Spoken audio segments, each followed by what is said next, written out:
Is Craig Jones Jiu-Jitsu good enough to get JDM the W over Makachev? Other than pressure, what is the best big guy technique in Jiu-Jitsu? A ton of listener questions. How many times should you be competing at every belt level? Horsey sauce. Who knew? Salty.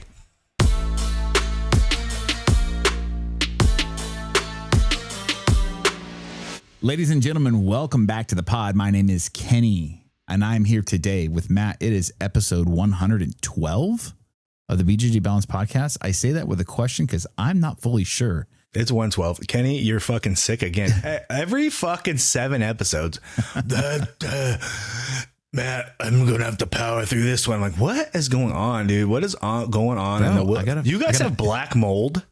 We might. I have an active. What the fuck is going on? We legit might have black mold. I would not be shocked at all. I can't wait to get out of this fucking place, Matt. We've been house hunting. I'm working with a lender right now. I'm pretty close to getting my financing approved, and then we are going to start looking for a new spot because I don't know. I'm over this man was fine last night. This man was fine getting fucking verbal fucking hand jobs from everybody in the fucking video game chat. Oh, Kenny, you're mule. I swear to God, guys. I swear to God. Look, yeah, okay. You guys shit on me for shaving, okay? Fine, whatever. And it worked.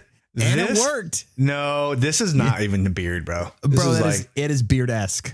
This is what it's going to be, but this is not a beard. It's beard light. It ain't fucking clean shaven, bro. This guy comes into the chat, and I don't know, dude. I'm on Xbox, dude. I don't know. I'm on my big TV and talking about past birds I've dealt and all, whatever. And Kenny comes on late, and everybody's like, dude, Kenny, you're sick handlebar mustache. Now our handlebar mustache is just accepted in the community. Like if I would have went handlebar instead and shaved everything off, would that have been cool? Like, yeah, guys, like you'll run a handlebar that's like, this motherfucker knows how to change some oil. You know what I mean? Like, bro, there's a whole character you're missing out on, and it could be Osifer Vega. Osifer. You know who you remind me of right now? This fucking disgusting mustache. Robert Duvall and Secondhand Lions. Your little fucking beanie. Do you know what I'm talking about? That old man who beat up the fucking punks in the bar. I'm gonna make the beanie. This is how I normally wear my beanies. I'm gonna make my beanie the way that I hate the way people wear beanies, but it'll fit the facial hair a little better. You ready? Yeah, dude.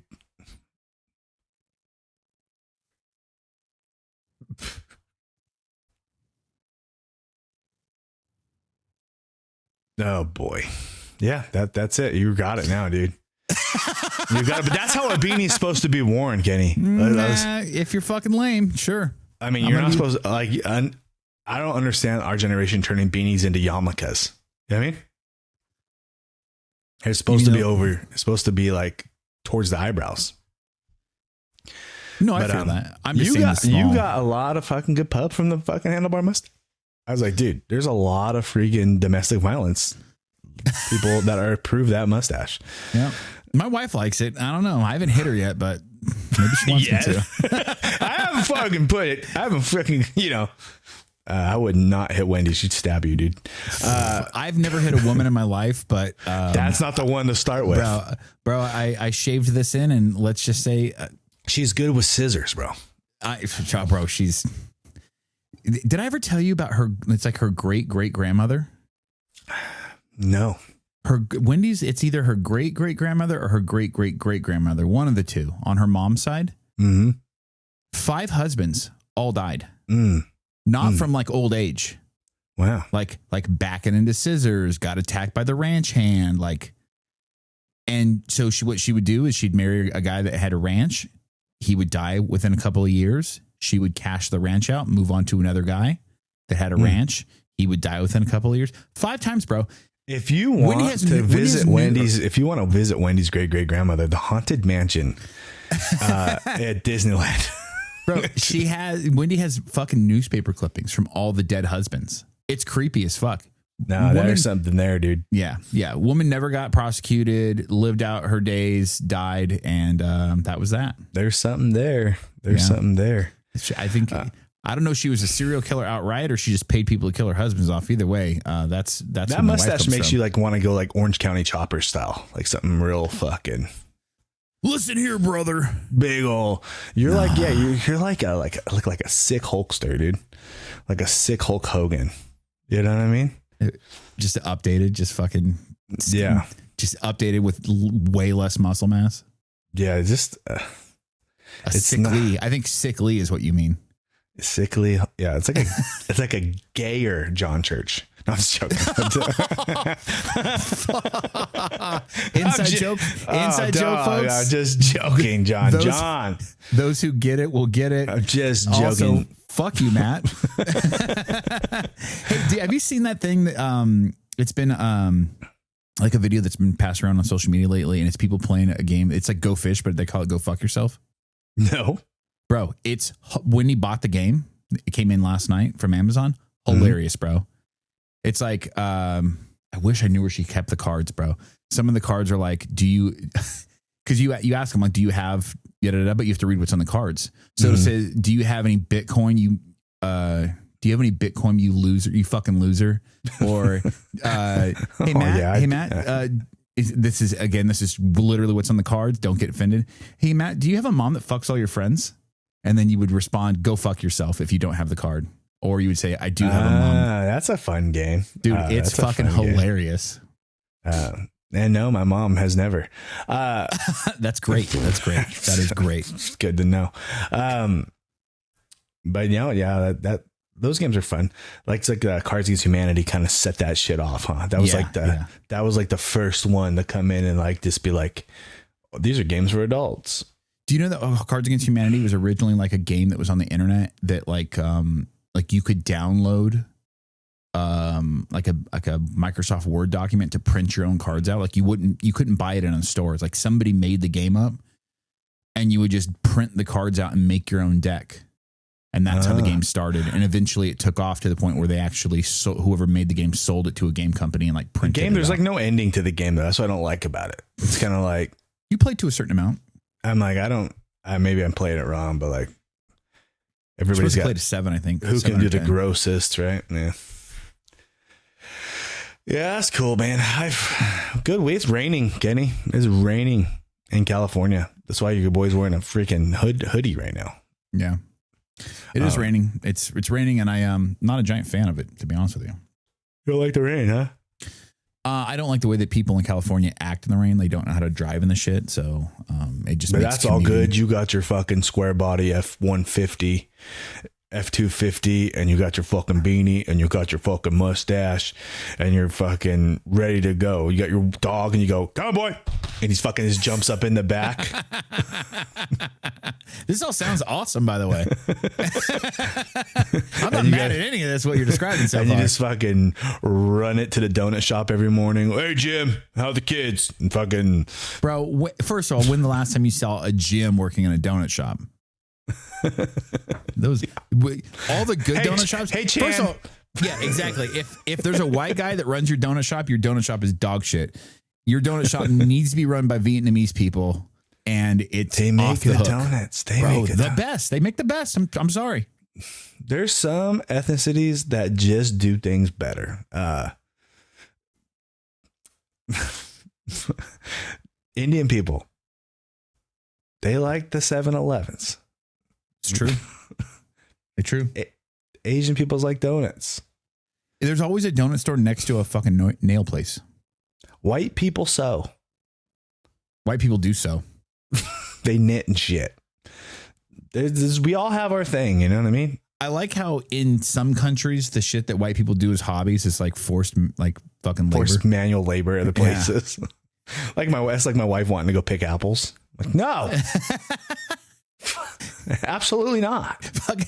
The other day, my buddy, in a group chat of guys that play games with, my buddy Diesel is just like, I'm going to start listening to your guys' pod. And he fucking listened, I think, to 2 episodes ago. And he's talking about where you were. He sends like random quotes to the chat from the pod. And it's just like, got a hernia from picking something on your chopping wood. Fuck yeah, dude. Something on your grandparents' farm. Yeah, like I was picking apricots or some shit like that. Mm-hmm. And he's like, holy fuck. I was like, yeah, it's Matt. Listen, wake me up at 5 a.m, dude. Make a bomb-ass breakfast. My grandma, Mexican lady, beautiful. She make the bomb-ass breakfast. And then we just walk out to the ranch. And we'd walk out there and we had like 10, 15 acres of apricot orchards at the time. There used to be over 100, but. And I just get this like lug box and it's like a strap and you hang it over your neck. And you just, when you pick the fruit, you just drop it into the bucket. And once it's full and you're walking through like soft dirt, because it's all plowed, it's like 30, 40 pounds. And I'm like 7. Damn. And I have like a 30-pound thing. I'm just walking it back to the truck. Yeah, really fucked your boy's tummy up as a little kid. It was not smart. And I'd work for $5 a day at the time. Damn. Real cheap, dude. Real cheap. And then my grandpa would be like, hey guys, good job today. Me and my cousins, you guys want to go get ice cream? I'm like, yeah. And then he'd be like, we go get ice cream. And then when the ice cream was done, we'd be like, where's our $5? He's like, I bought you ice cream. I'm like, damn. Gramps was scamming. R.I.P. Pops, dude. Papa Vega, dude. Learning lessons. But I never went without, dude. That guy always had the best gear for school. I always had Jordans. I always had everything I ever wanted. So he was paying in other ways.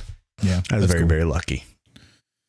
Matt, this is a fucking, like, I feel like a broken record at this point. There's nothing happening in jiu-jitsu there's right not. now.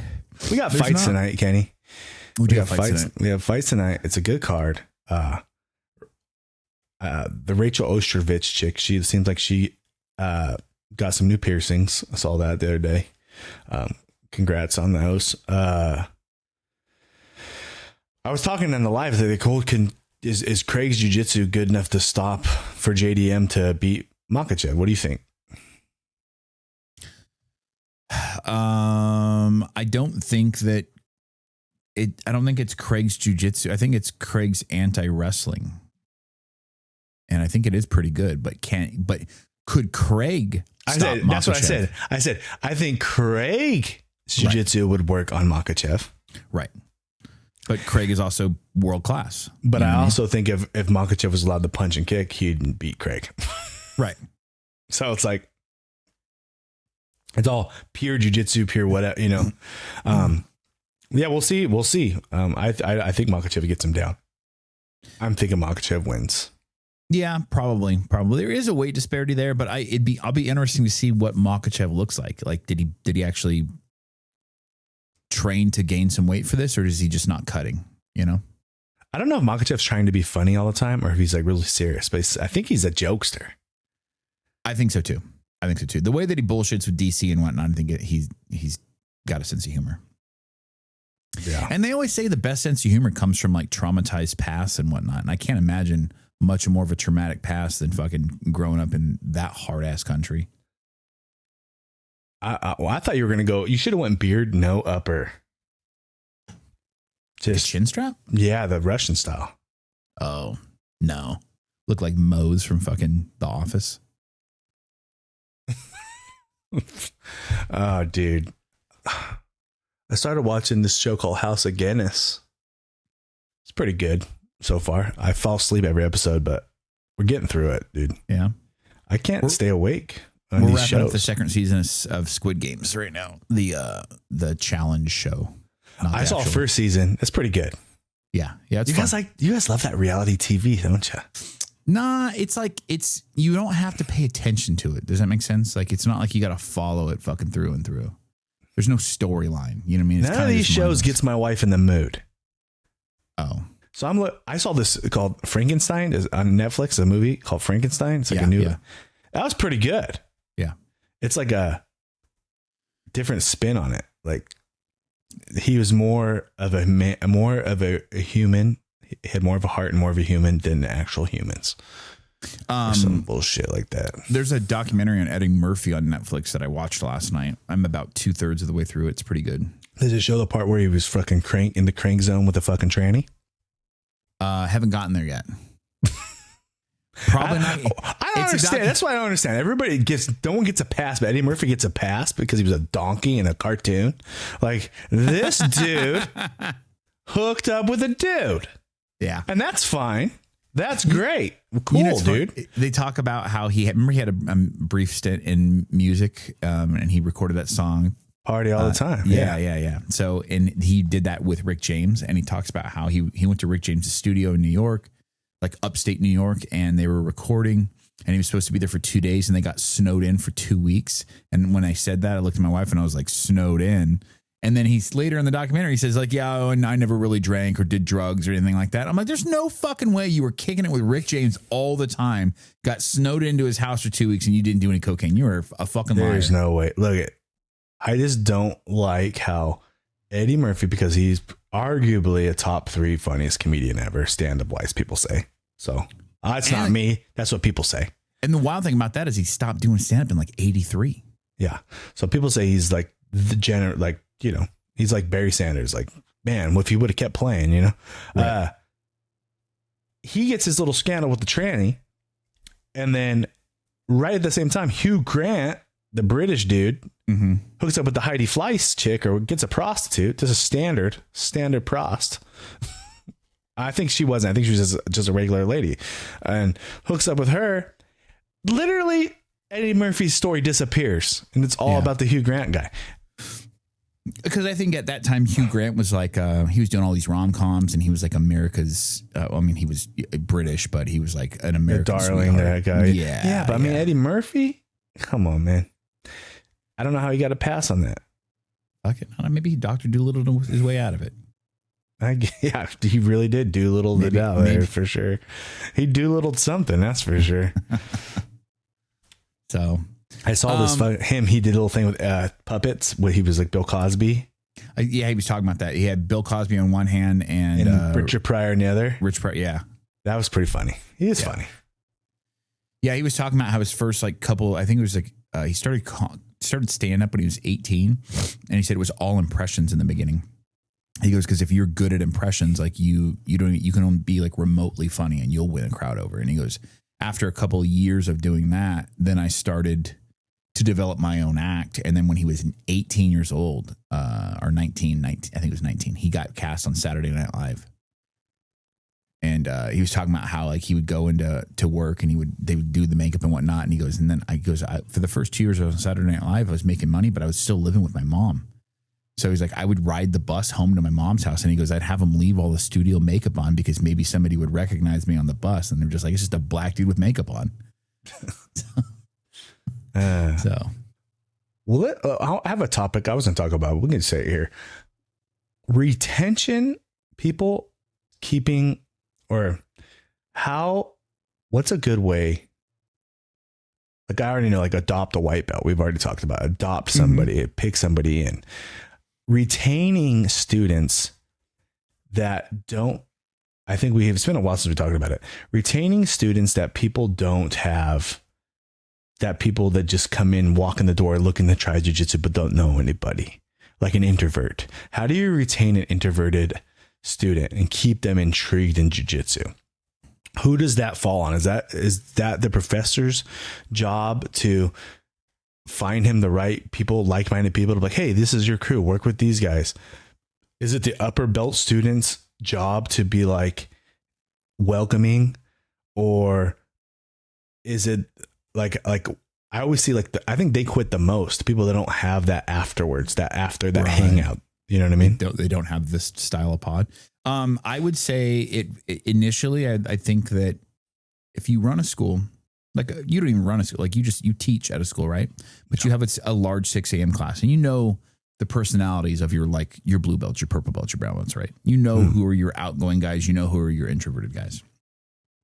So when you get a new guy that comes in, you can usually especially at our age, especially because there's a lot of dudes in their 40s, late 30s that want to try jiu-jitsu. You can look at somebody, especially in the area we live in, kind of gauge, is this a heavily tattooed guy? Does he look like he's into like off-road or fucking motocross or da-da-da? He's got a handlebar mustache. Is he into sucking cock? Like my throat does hurt today. So you know who to pair him up with, because you're just like, okay, well, I know that so-and-so is into that. Let me pair these guys up for warm-ups. And he's kind of outgoing. He'll start a conversation. Oh, I see you got a fucking Harley Davidson tattoo. Like, what kind of bike do you have? You know what I mean? Then all of a sudden, they're doing jiu-jitsu, but they're talking about other things. And now all of a sudden the new guy that's there trying out is just like, okay, there's some cool people here, you know? But if you make the mistake of throwing their new guy with a guy that's maybe a meathead and he's in his brown belt fucking villain era, and he ain't there to fucking let the white belt work. You know what I mean? He's there to fucking get his black belt. Like, he might not be so nice, and now you might scare the guy away. So you really got to be, maybe even too, like if it's a fresh guy, you are cautious about, maybe you as the coach, you call out all their rounds. Like, so-and-so, go with the new guy. So-and-so, go with the new, like, you line those up for that day. So you know that he's going to go with people that are going to not absolutely wreck his shit. And yeah, that's what I would say.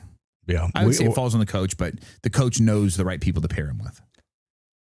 I think having because there's clicky. Jiu-jitsu is very clicky, even though it's like you're a team. It's so clicky.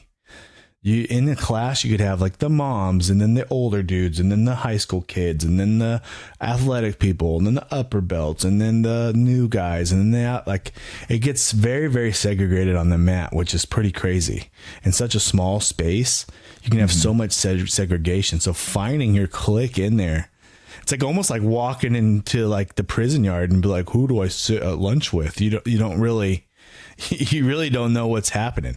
That's what I think what's special about our team is, or our 6 a.m. is it's such a tight unit of like, it's like the Sandlot.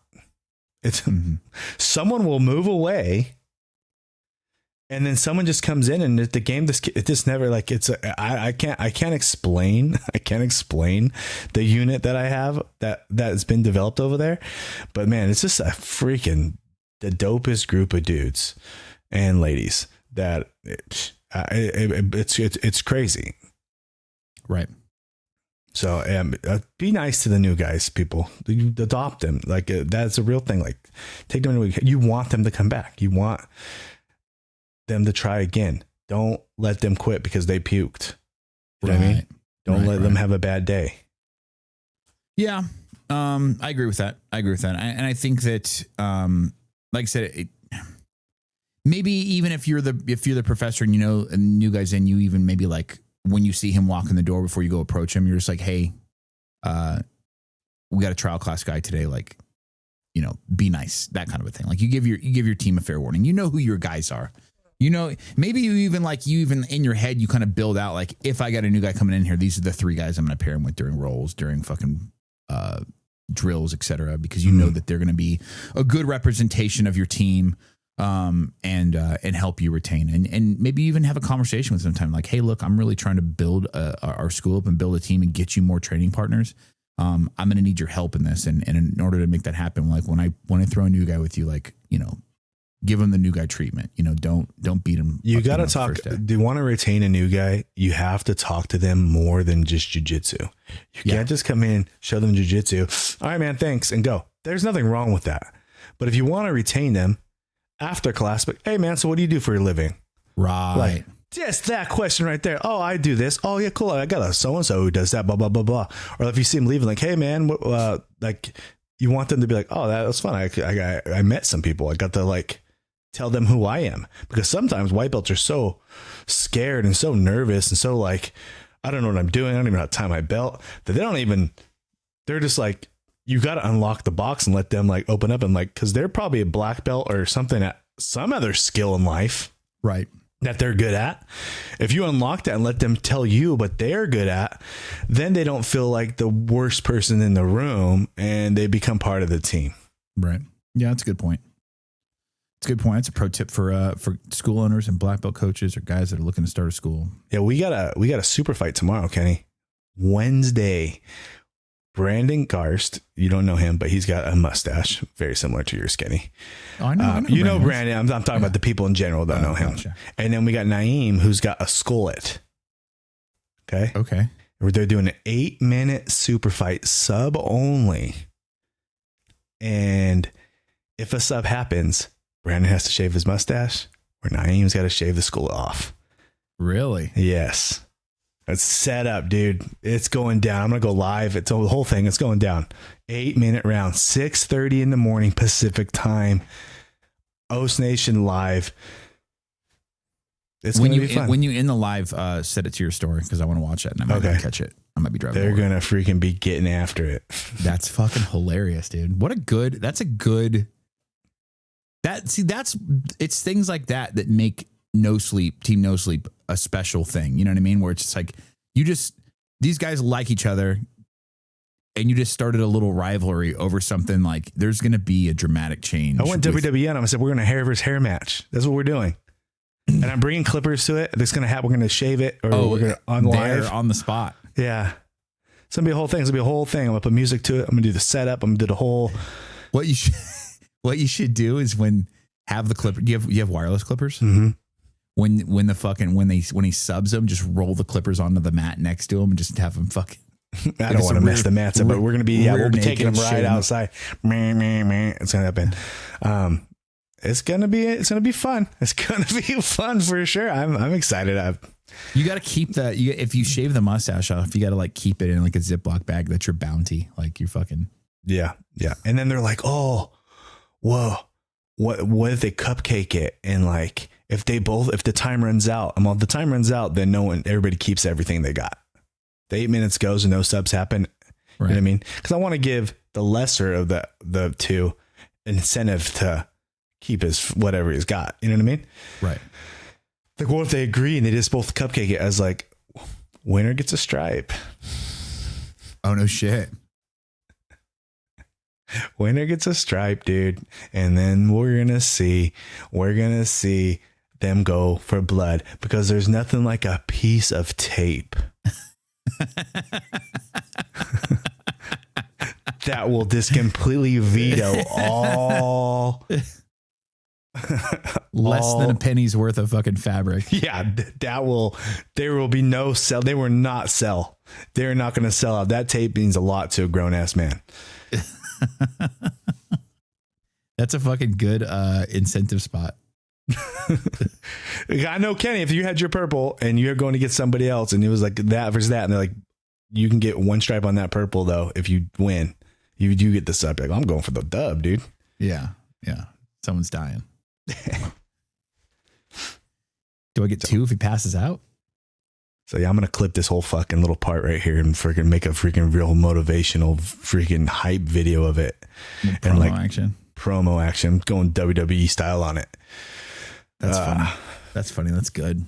Got a lot of good feedback on the podcast. A lot of people in the DMs this week. A lot of people saying that they love the show. So, hey guys, from Kenny and I both, and I know we should do this at the end, but hey, it does mean a lot when you guys say that you love the show and you listen to the show every Tuesday. And I even had someone go like, dude, I listened to this other podcast. He's all, and I like them and they're a jiu-jitsu podcast, but they're not consistent and it doesn't, and it's not every week. He's like, I know every Tuesday is there. He's like, you guys miss like 1 week a year and that's like New Year's. You know what I mean? Right. I was like, but every day, every week, you guys are there. I was like, I know I get in my car and there it is. So, we appreciate you guys because it's not easy. It's not easy. We almost had a fumble this week to get in the podcast. Kenny misplaced his freaking memory card with his beard and shit, but we got it through. Well, there's a couple of things here. So one, it's hard to miss this because I really enjoy these. Like, I talk with Matt all week, but we don't really talk about the pod, like other than how the pod's doing, but we don't like talk about topics. Like, we used to like really like, hey, you got any topics this week? Like, we would really like kind of try to plan things out. And I think we have like just such a good rapport with each other now at this point that we'll like literally just bring shit up and just start going, the spitballing. And like, it's literally how the last like year and a half has been, to be honest with you guys. So like, sometimes we do have big weeks in like the jiu-jitsu news space, like when a big tournament's coming up, ADCC's, on the realm of popping up, or which trials is happening. Right. We'll be talking about that, I'm sure. But yeah, and it'll be interesting the landscape of ADCC, because we know that Craig and Mo are on good terms right now. So like if the likelihood of like people getting cannibalized from ADCC to go do CJI this upcoming year is probably unlikely. Like, he'll do it at a different time. So I think which is good for jiu-jitsu too, because initially we needed that rivalry to get CJI the bump to where it needed to be like competitive and like, oh shit, this is something to be taken seriously. now that CJI is established and, you know, there's a possible, you know, season or not season 3, but a third iteration of it coming. It's like now we get ADCC and we get CJI. You know what I mean? Like we're getting 2 big holy fuck tournaments this coming year. So that'll be cool. That'll be cool. The sport's growing. We're growing. Yeah. It's you know what I mean? But like ghost clothes, you're happy with this mustache? Do you think of ghost clothes, Kenny? I didn't think of ghost clothes, fucker. If you freaking kill over right now and you're just I'm fine with it. I don't care, bro. I don't give a Here's shit. Kenneth. And if you have to say your whole name too, Kenneth, with that, it's even worse. No, I think that if I have a mustache, I almost feel like it's a Ken is like a guarantee. Like Ken. It's Ken. Like Ken, the freaking the karate guy that does all the Master Ken. Oh, yeah, there you go. He has that mustache, yeah. Yep. Fuck me. You kind of look like Jason Sudeikis a little bit. I've heard that before. You kind of have that a little bit like that. Yeah, I can see it. Fuck, dude. I don't know. We got questions, Matt. We're just gonna dive into some fucking questions. We're at the let's see. She's just kissing all over that bare chin, huh? Wendy's just all up she goes in for that the second chin too. If I she's just all up on there, huh? All right. Sometimes she likes to curl under here. I got some people saying, when's Kenny gonna post this freaking tactical gear photo, dude? I somebody DM'd me and they said post a photo and I said no. The world needs it, dude. I'm gonna chat GBT it, dude. We did that already. Did we do the black belt? No, that was Tuesday. Okay. Yeah, here we go. This question is from A New Creation 2010, Travis Davis. Says, question, thoughts on asking a black belt to roll or even declining to roll with one when asked? Is there a standard? I've seen and heard different theories.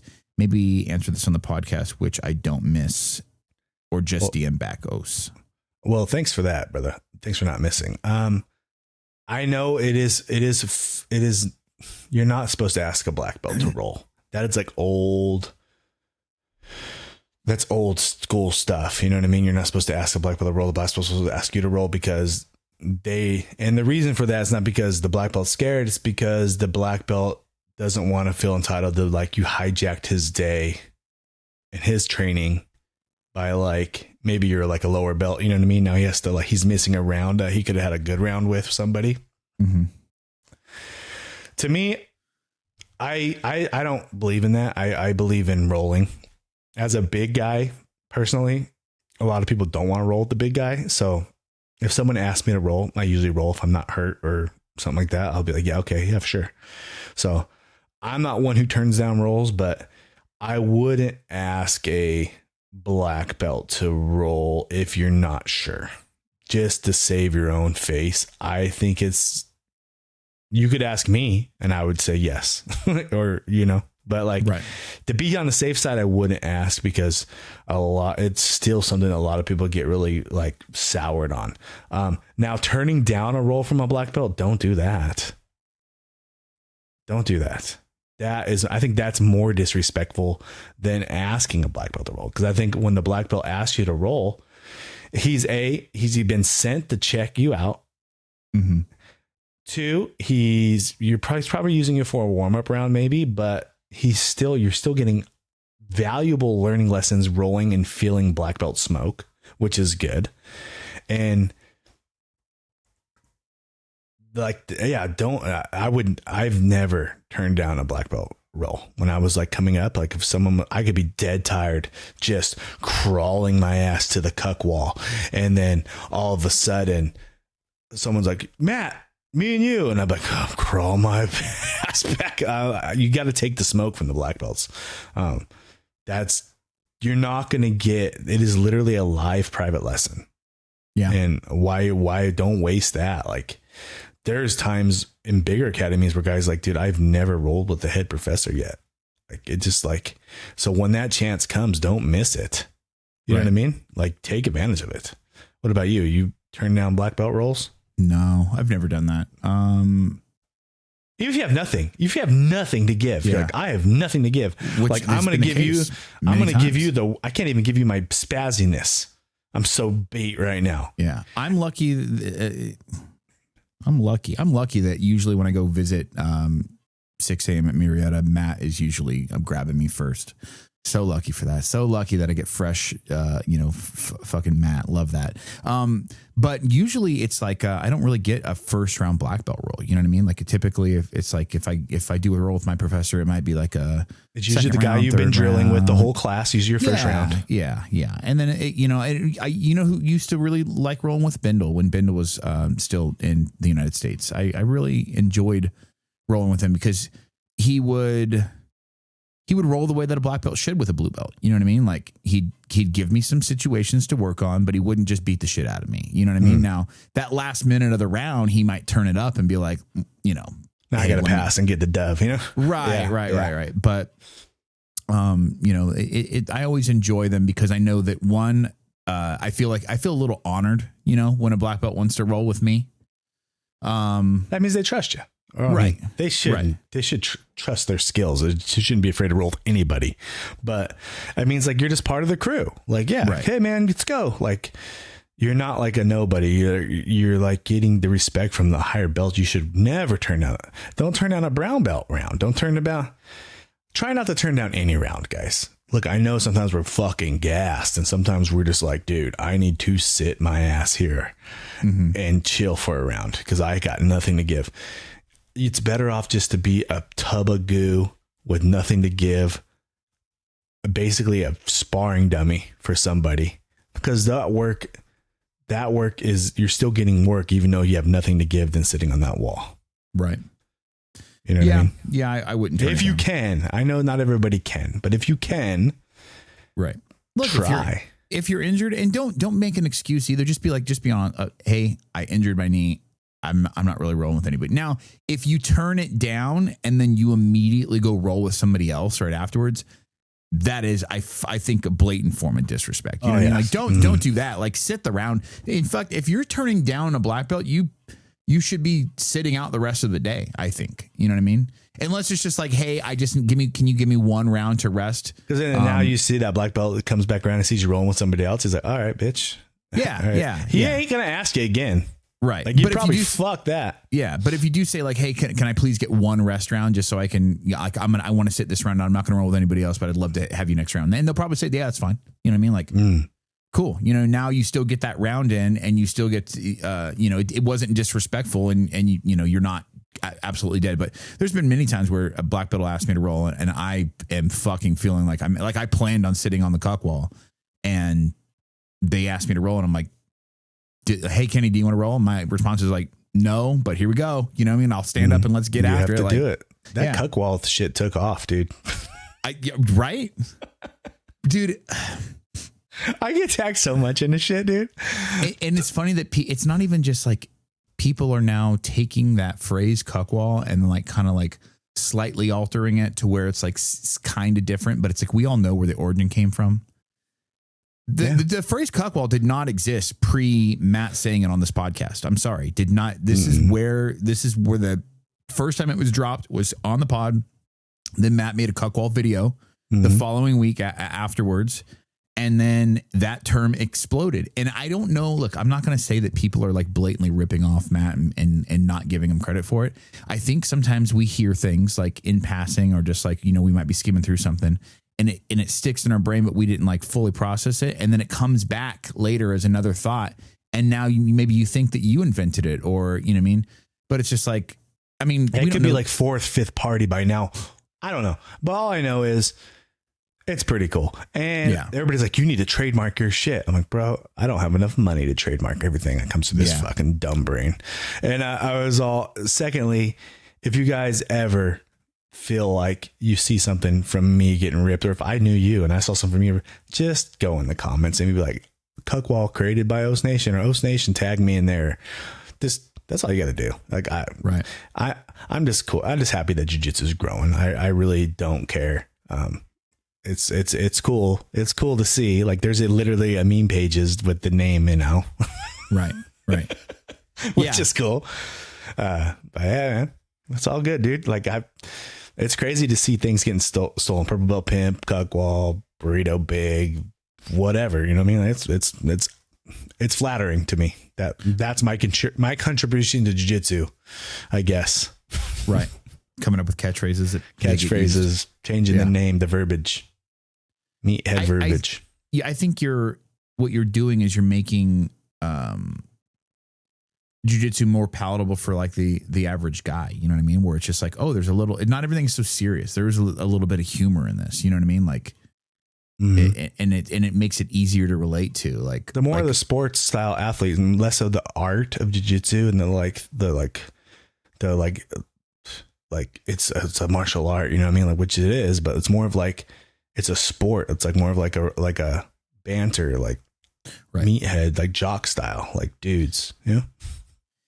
And that's not to say that one is better than the other. I think they complement one another, you know?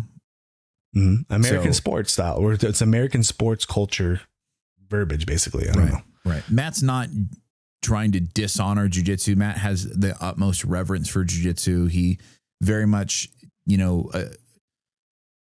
holds a lot of traditional, like, old school Brazilian values and that one, because his coach is an old school Brazilian guy from fucking the motherland of jiu-jitsu. So it's like, Matt he's got watered down. It's like, it's coming right from the source, boys, so. Yeah, I just talk. This is the way I talk. Right. I'm fucking dummy. Matt's just adding a little hot sauce to it. That's it. Yeah. Put a little pepper on it. Yeah, put a little pepper on it, dude. Fucking knuckle deep, dude.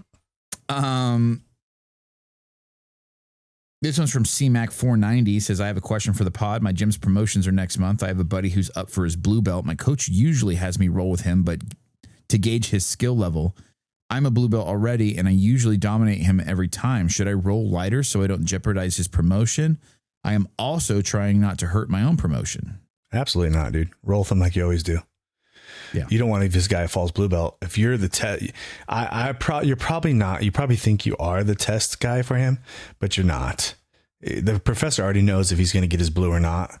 Don't give your friend a cupcake round. To me, he'll know. He'd be like, well, come on, you're letting me do this now? What are you doing? Like, right. Don't do that. I wouldn't want someone to do that to me. Give him the smoke. As a friend, they deserve the 100% smoke. Just roll with the guy like you always do. Focus on your belts. His belts will come when his belts come. If he needs to get better and he's not good enough for that blue belt, then he needs to be held back. And don't help him achieve a belt that he doesn't deserve yet. Now that shit's really heavy, and now he has to represent that belt, and the new white belts are murking him. He's going to hate that even more. There's different gauges as well. Like, there's guys that I remember when they first got their blue belts, and I was maybe like a 2-stripe blue, and I would just wreck them every round. Like, no questions asked. I fucked them up. And now we're a year later, and they've grown into their blue belt, and now they give me, they win around here and there. I don't fuck them up every round, and the rounds are always difficult now, Mm-hmm.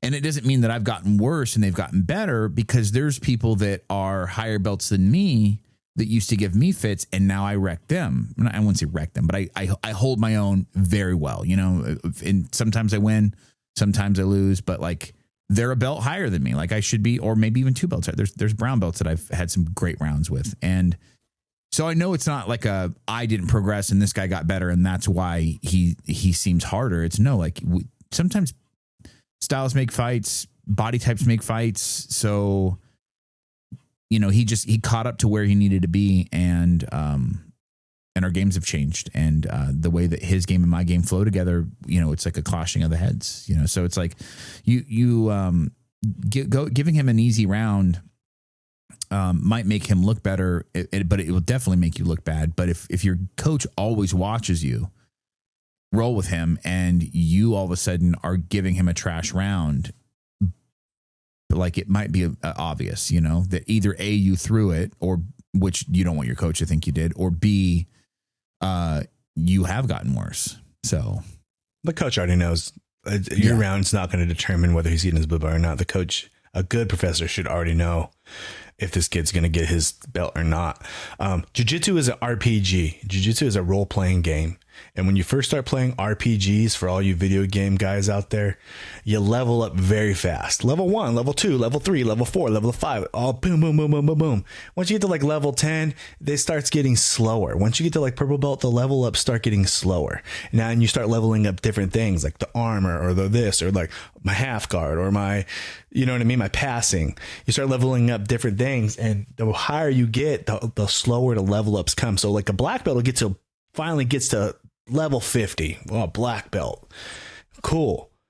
Level 52 or 51 is going to be a long fucking way. It's a lot of XP to get there. You know what I mean? Right. And so all these other guys are bing, bing, bing, bing. They're catching the black belt. Boom, boom, boom, boom, boom. They're not there yet, but now their rounds can hang better than when it was just a 1 versus a 50.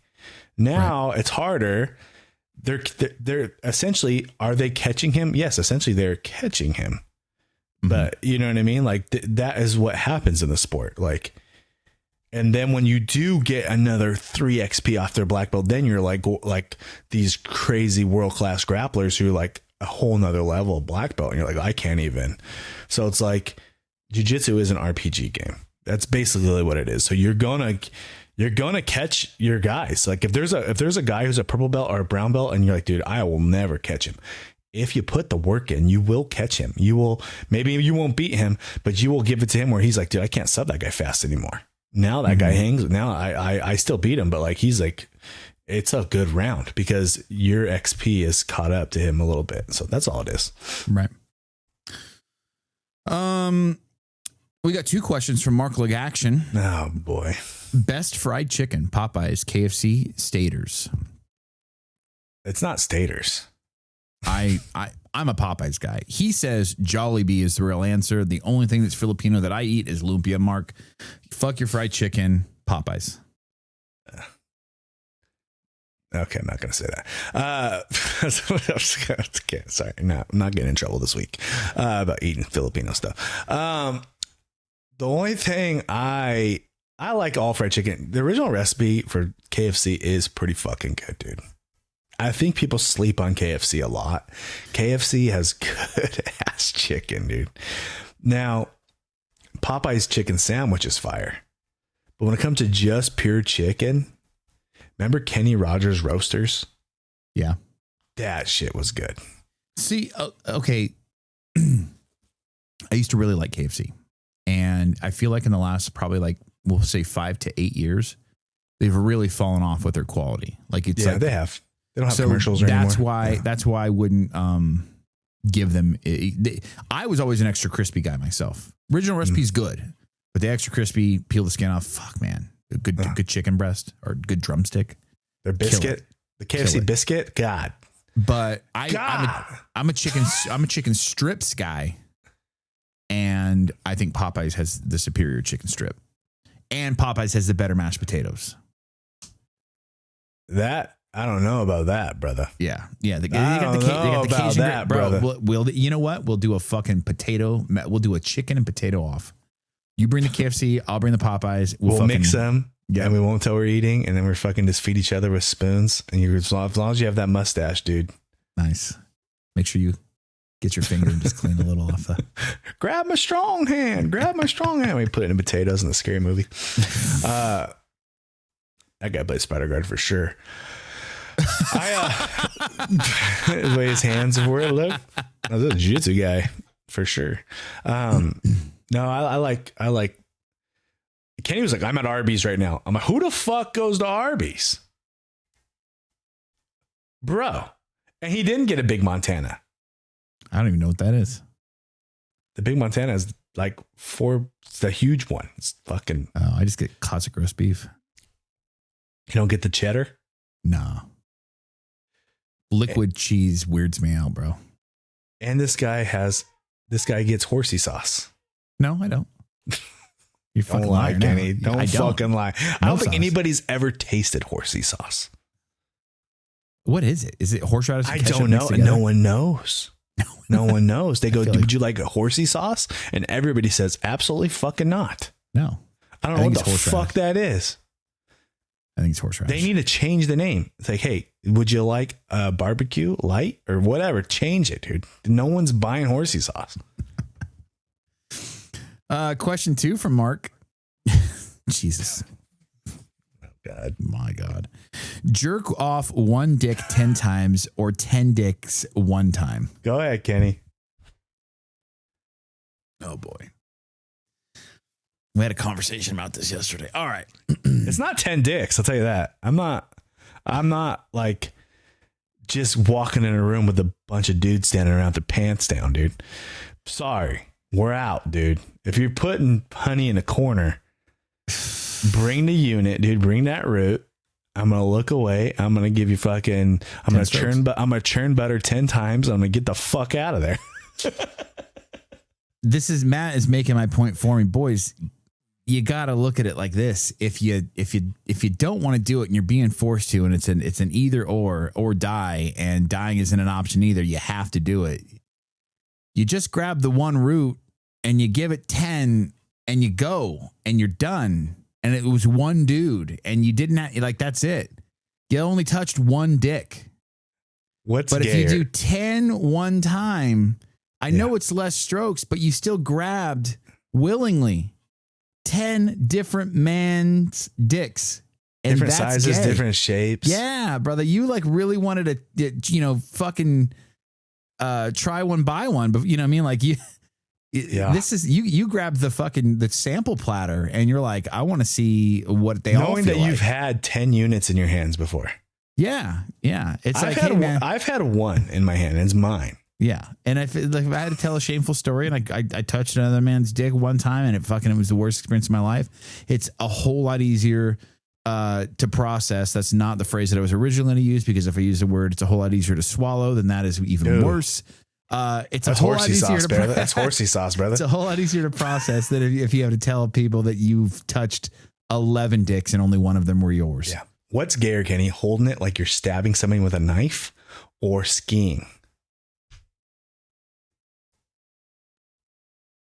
Holding it like you're stabbing somebody with a knife. Because then you're inferring that you might be face to face. You're face to face, bro. Yeah, you're face to face, like you're stabbing him in his stomach. Yeah, that's gayer for sure, dude. For sure. Fucking Mark, dude. Thick boy jitsu. How do you politely call out a heavyweight that avoids rolling with other heavyweights? Hey, you big bitch. There you go. That's what it, are you folks. doing? I'm over here. Jelly on jelly. Big on big. Bone on bone. Ooh, that was not good. Meat on meat. Bald head on bald head. Sweat on sweat. Let's get weird. Let's fucking break some fucking walls. Let's fucking make the room go, oh shit. Bro, big boys are on the mat. Meat on meat ain't better. I want to see the two big stale chicken nugget body frame motherfuckers throwing hands, slapping heads, head to head, 8th grade slow dance. Let's get weird. You just gotta fucking hype them up, dude. Like, hey, don't be fucking laying on the fucking littles, dude. This is no time for rest around. This is a time to throw the fucking meat around. We are the main event. You just gotta call him out. He's a man. Is he a man? Is he a fucking guy? Like, hey, Tub, let's go. Maybe this was the best follow-up question. Big Jeff, Big Heffy, Big Mark, Big Jared. It's always Big Ben. Bring your ass. What's the follow-up question, dude? For this was the follow-up question to Mark's question. I fucking bring your ass, meat on meat, like. Oh yeah, this is yeah. Hey, jiu-jitsu can fucking, a lot of the terms that you say in other forms of life, but it means something different in jiu-jitsu, which is really fuck. Like smash is totally different in jiu-jitsu. Yeah. I thought I fucking smashed his ass. That means something. Wow, bro. If somebody was walking by and didn't know you were talking jiu-jitsu, they would go. And just had that fucking mustache. Yeah. Yeah, dude. Dangerous. Wendy the barber, did Matt buy the dinner did Matt buy the bear dinner first? Okay, look, I posted a video a couple days ago of me, got in trouble with that video, by the way, guys. Wife is not happy with that video. That one, all the videos I post, that one got your boy in trouble. But I buzzed it. I lifted up. I slept my little teddy. I sat up with my teddy bear, grabbed the blue chew. Burglar came in. No, that's not my bear. That's not my bear. That's my kid's bear. Breaking news, guys. I don't sleep with a teddy bear. That is my child's bear. The burglar came in, or Matt came in the burglar? I mean, by the end of that video, you can then make your own assessment of what happened.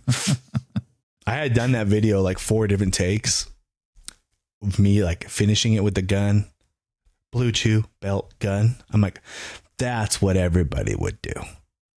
Everybody would go blue chew. People wouldn't even admit blue chew. They just belt, gun. That's an alpha male video. I'm like, how do I put a freaking Matt Vega Oast Nation spin on it? Belt, gun, blue chew. It's funnier. It's better. Yeah, I agree. Joey Cab Fink, have you heard of the Burrito Platter? It's like the Burrito Platter, but when a big guy does it. Joey, I have not, but if it does get big, I'm going to give you credit for it. Said I just made that shit up right now. I'm eating a Cali burrito. Burrito Platter. Man, Cali burrito is so good. I agree. Oh, I agree. And if for those of you that don't know what that is, I just feel bad for you. That's why people are like, oh, man, well, you need to. I'm like afraid to get rid of all my big stuff. I know. Look at your boy has lost weight. We talk every episode now, but I know that it's not going to sustain, guys.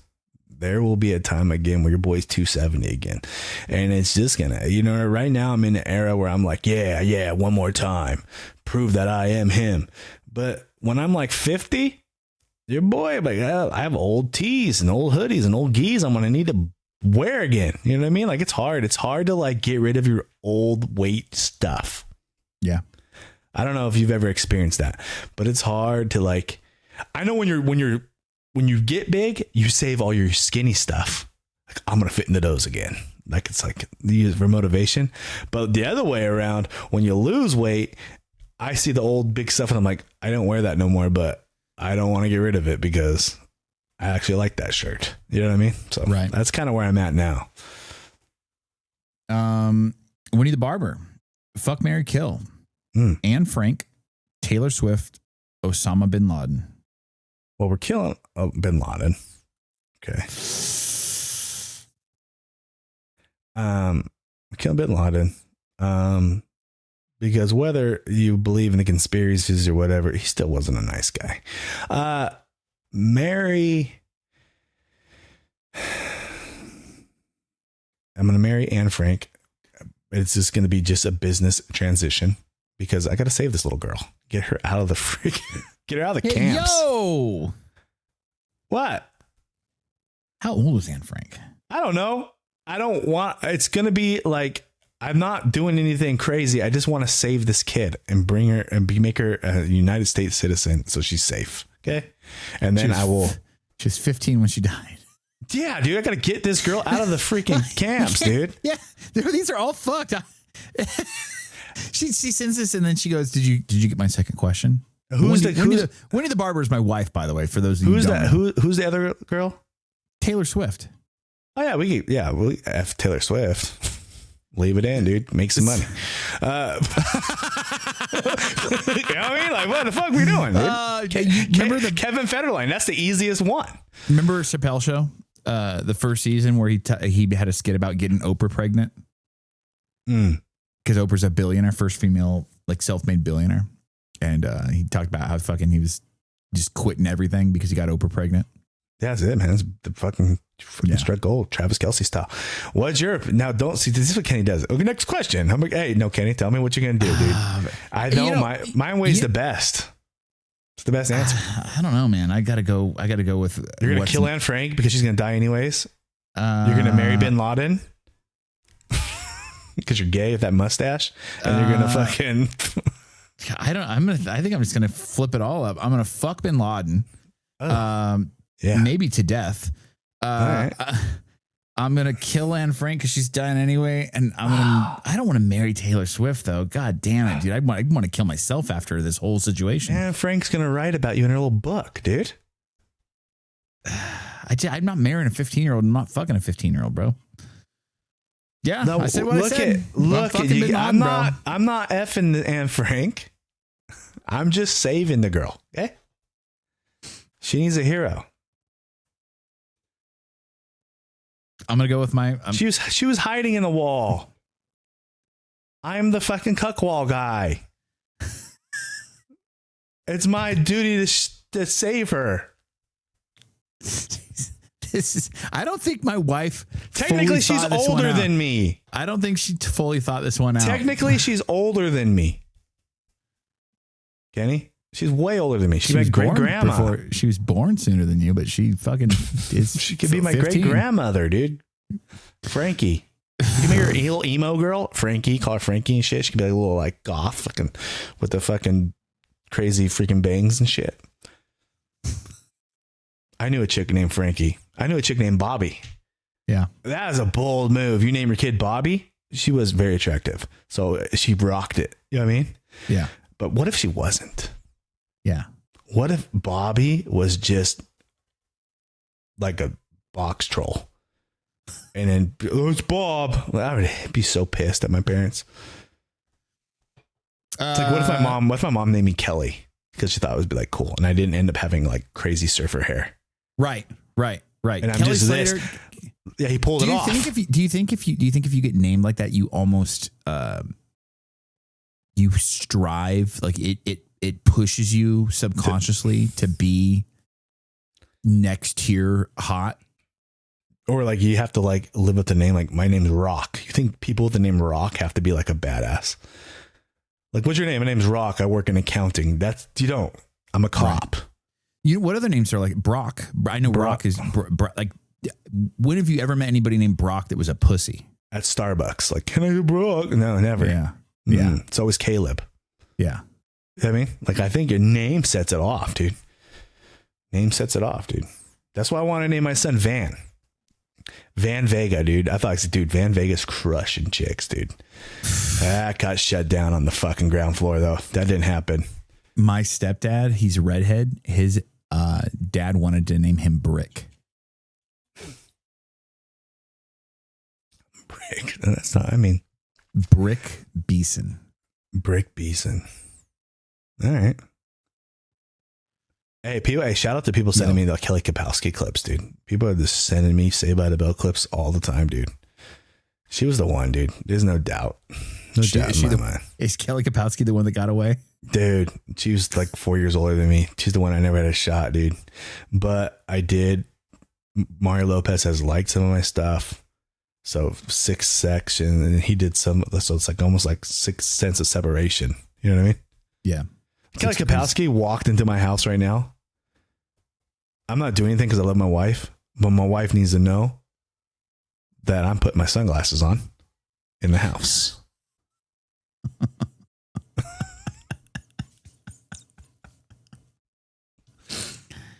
KR 900 700 Bonjour. What's your thoughts on BJJ holiday camps, and who would your dream instructors be? I would love to do one of those. That'd be cool. Like to be a guest and like teach and get like free vacation for my family. So if you guys know anybody who wants a funny jiu-jitsu guy to give some like above average jiu-jitsu technique and like do fun jokes, hey, sign me up. But again, going on vacation to do jiu-jitsu, I've said it many, many times. I try not to do that. Because when your boy goes on vacation, your boy's trying to get sticky.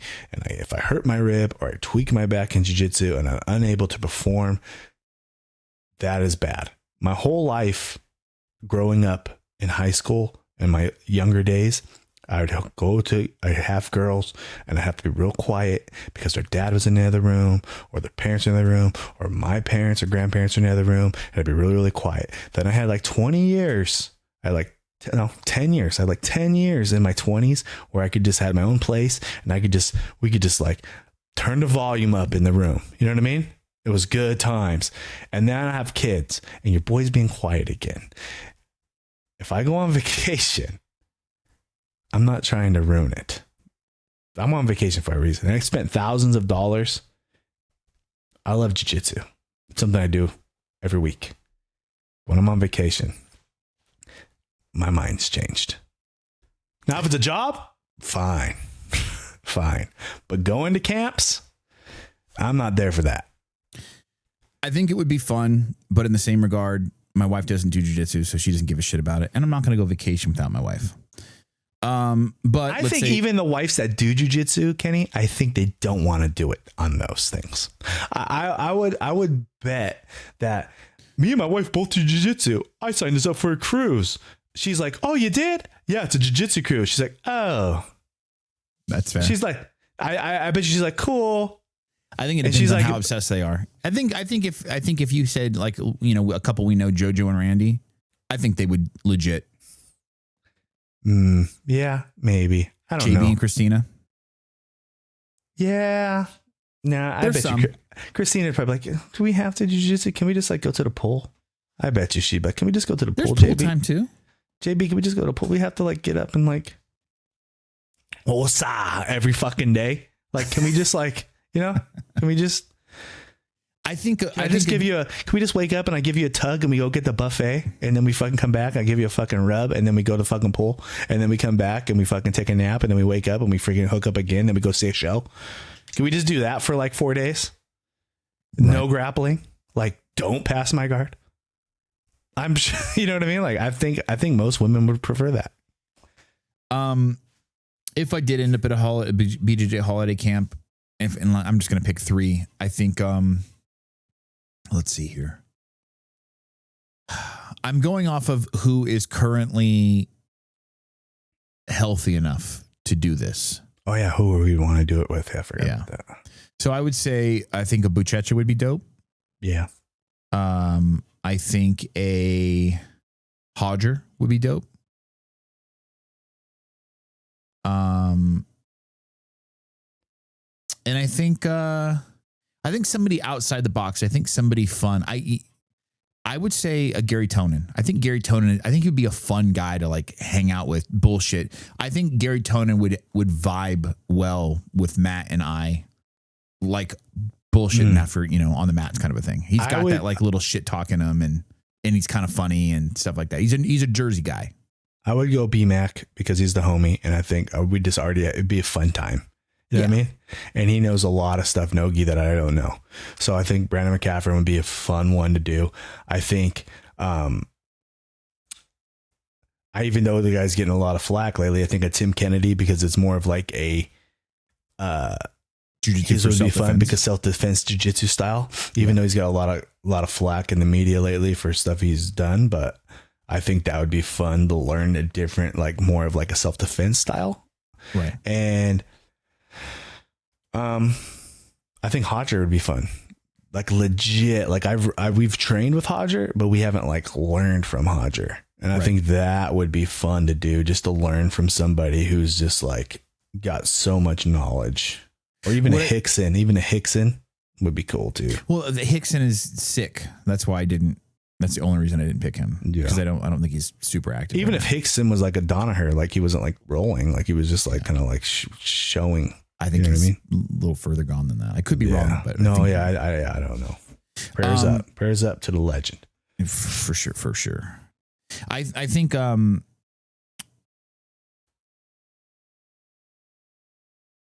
that's a good list, dude. That's a good list. I want to have fun. I know me and B-Mac will have fun. I think the cool thing about these camps is it's from at least the videos that I've seen online of them is there's a lot of Q&A and a lot of like, hey, I'm struggling with this. What are your thoughts on this? You know what I mean? Like, how do I'm running into this wall. I think a session like that with Hodger, we're like, hey man, I saw you do this in this one match against so-and-so. Like, or like, you know, his Sao Paulo pass is phenomenal. It's just like, hey man, I've hit it a couple of times. It tends to work, but I can't, like, what's the trick to it? Like, drop me that like OG black belt knowledge on the Sao Paulo pass. And like, what's the one trick to making it work? Hodger's that kind of guy that like you could roll with him one for like 2 minutes. And he'd be like, you're doing this. Right. And then you're like, I am. And he'd be like, geez, I'll try this. And you try it and you're like, whoa, right. Dude, I'm just like infinitely better. Right. like that's his ability to download you, like we talked about last episode, is like 120 seconds. He knows your game. Yeah, he'll make you. It's pretty cool, dude. Like, so that'd be cool. A lot of these guys do those. That's what's cool about jiu-jitsu. We've said it many times. You can literally train with the people that inspire you in the game the most. So right. Last question we have from a gentleman named Colby. It says, question for the pod. How many times would you recommend competing at each belt level? I competed at white twice and also competed at blue twice so far, once a year, basically. If you compete a lot, then you love it. So, but I mean, I think once at least at every belt was probably good because you're getting different smoke from people who are really trying and not working on stuff, and like you're not your homies. Twice is great because you got to get the new belt out of the way, and you're like, okay, that's what purple belt felt like. Mm-hmm. Let me do another one. Now I know what to expect. So maybe 2 at each belt would be cool. Right. But yeah, 1 or 2 times, if you're not really into competing, it's good to feel it. It's good to say, hey, I've done competitions before. I've competed. You know what I mean? Like, right. And I think it's good for, if you're a father, if you're a dad, I think it's good to have that in it, like something like, I don't know, you want to give your kids, that's my dad moments. It's hard to do that nowadays, especially with people who work in cubicles and people who do all this other stuff and like on a computer. If your job's a computer and like, I don't know, what's your dad do? I don't know. He's just makes his money, like, and that goes unnoticed until they be old. But like, you want to give your family and your kids, and you want to give them, even ladies, you want to give your daughters and your sons, that's my mom or that's my dad moments. Competing in jiu-jitsu does that. When you're old and you're past it, and your great grandkids, like I've said many times, are going through your stuff and they're seeing these old photos and old medals of you, and they're like, what the heck? Grandma used to do jiu-jitsu. They don't know if you won. They don't know if you lost. They see the photo. They see the medal. They're like, grandma used to fight? That is so cool. They go, did you know my grandma used to fight people? Like, I don't know, man. You want to give your family those moments. I think it's cool, and it's good to put yourself out there and do something scary. And jiu-jitsu is scary to do, but it is not something you're going to die. And you're going to be able to drive home, most likely. And it's protected, and it's a controlled environment. And I just think it's good to do at least once or twice each belt. I think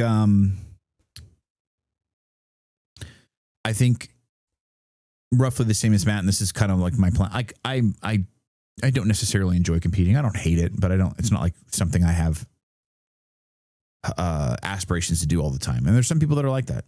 Some people that I train with are just like, they want to compete every competition. I think for me personally, I think it's important to compete in IBJJF, just because I think it's the most valid gi organization. And I think it's important to medal at each belt if you can, you know what I mean? If you've got that skill level. And I do believe that I'm there, So I've medaled in white belt, and I've medaled a couple of times in blue belt. And so my goal is just like, I'm, purple's on the horizon. I'm going to get my purple. I'm going to wait a couple of months. I'll probably compete around March or April, see whatever IBJJFs are around then. And I'm going to go in and see where I end up on the first one. And if I need to recalibrate and see, I need a couple more months of training before I compete again, I'll do so. But if I do medal on the first go, I'll come back again for another one. Let's see if we can get a second medal. And if we do, then I'm happy there, And if I compete a second time, if I don't medal the first time around and I compete the second time a couple months later, and I get close to medaling, or I made some progress and I didn't medal, then I'll compete a third time, And if I get a medal on the third time, then I'll probably be done for that belt. You know what I mean? Like, hey, I got something. I got some hardware at that belt. I'm happy. I'm done. I'll move on. But that's kind of it for me. It's just, I want to get at least a medal at each belt. It doesn't matter what medal it is to me, but just some hardware at each belt, just so I can say that I competed, in the top 3 of my respective weight, age, belt, etc. And that'll mean something to me. So yeah. Last question, but the last minute comes in right now from Zigerman 490. What's your favorite big man concept besides using your weight? Kenny, you're a big man. The big man mustache. Any big man concept besides using my weight? Patience. Patience. I think patience has been the biggest. I have a bit of like a body dysmorphia thing, and not like in a bad way. Not like I think I'm dramatically smaller than I am. But I never really like viewed myself as a bigger guy, and I kept trying to like be this like athletic, explosive guy because in my head I'm like 170, 180 pounds because that's what I was a majority of my adult life. Mm-hmm. And it wasn't, and there wasn't really anybody like higher belt in my gym that was like a bigger guy. So I didn't really have like a good gauge of like what my game should be, if that makes sense. So I kept trying to play a game that really wasn't my game. And when I met Matt, I think it was I think it was important, but it was at early blue belt. And so that's when you start to like develop your game and whatnot. And just one time of rolling with Matt, I saw a different side of jiu-jitsu that I'd never seen before. Or experienced firsthand, you know what I mean? Like feeling that pressure. Like I'd always like liked pressure. I always liked the idea of like having a good side control, but like I saw how important it was. And once I learned good pressure and good side control, then I learned that I could be patient and that I was basically, it's like, okay, well, I can hold someone here and I can make their life hell until they are so uncomfortable that they're trying to escape and they're going to make a bad move, and that's where I'm going to capitalize. So learning to have the patience and learning to like, I know I'm in a good spot, let me maintain this good spot and let me wait for them to make a bad move, and have the patience to like not immediately trying to jump to a submission, really cook them. Like that's something that I learned from Matt is like pressure, cook them to the point where you wear them out to where they can't, especially if they are explosive, they can't explode anymore. you've gassed them. And that's not something that I realized I had the ability to do until I started to roll with Matt. And I'm like, Matt, it was, I was 215 ish when I met Matt. I think he was around 245 or something like that, 250. And I'm like, there's a 35-pound difference. Oh, were you 70?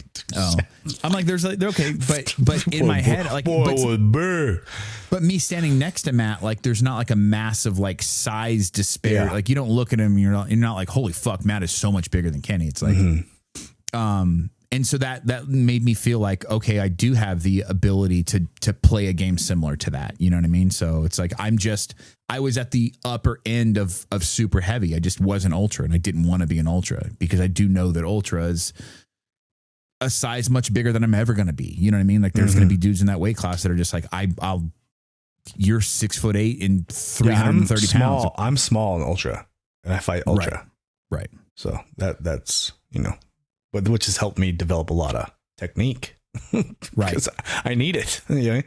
A good heavyweight is a counter fighter. And I think that that's a concept, being a good counter fighter, because if you're a good counter fighter, you're not showing offense all the time. You're reacting and staying heavy and controlling. A good counter fighter shows good control.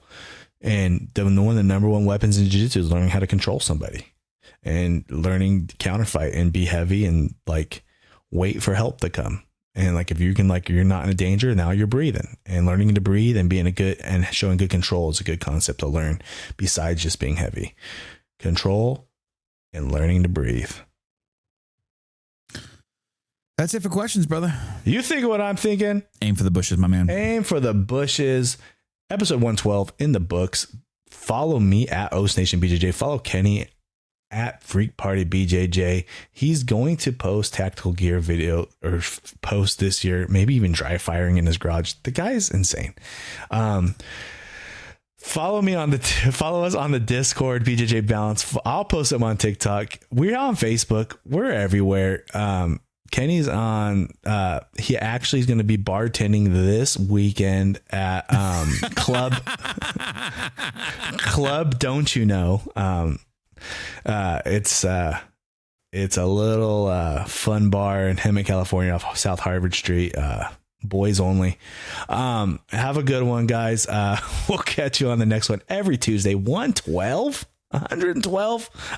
times you said, you know what, let's listen to these fucking idiots, and we thank you for it. Have a good one. Catch you on the next one. Oh.